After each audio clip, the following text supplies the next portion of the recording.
కొంచెం దూరంలో సుల్తాన్ బజార్ ఉంది మిత్రులారా.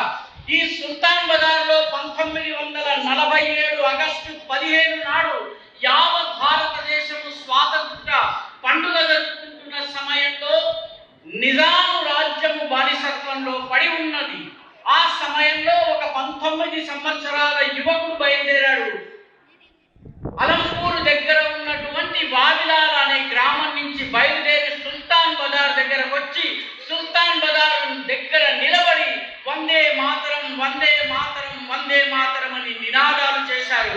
వాడిని ఆ కుర్రవాణ్ణి అరెస్ట్ చేసి చంచల్రా జైలుకు తీసుకెళ్లి అత్యంత క్రూరుడు కసాయి అయినటువంటి జైలర్ చేతిలో ఇస్తే నువ్వు వందే మాతరం అన్న ప్రతిసారి నీ ఒంటి మీద లాఠీ పడుతుందన్నారు.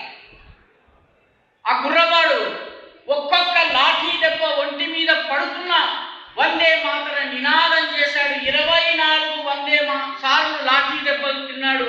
ఆ తరువాత పిల్లవాడు మూర్ఛపోయాడు. ఈ వార్త పుణేలో ఒక సభలో ప్రసంగిస్తున్నటువంటి వినాయక్ దామోదర్ సావర్కర్, అక్కడ ఆయన చిత్రం ఉన్నది ఈ టోపీతోటి. ఆ సావర్కర్ కి తెలిసింది.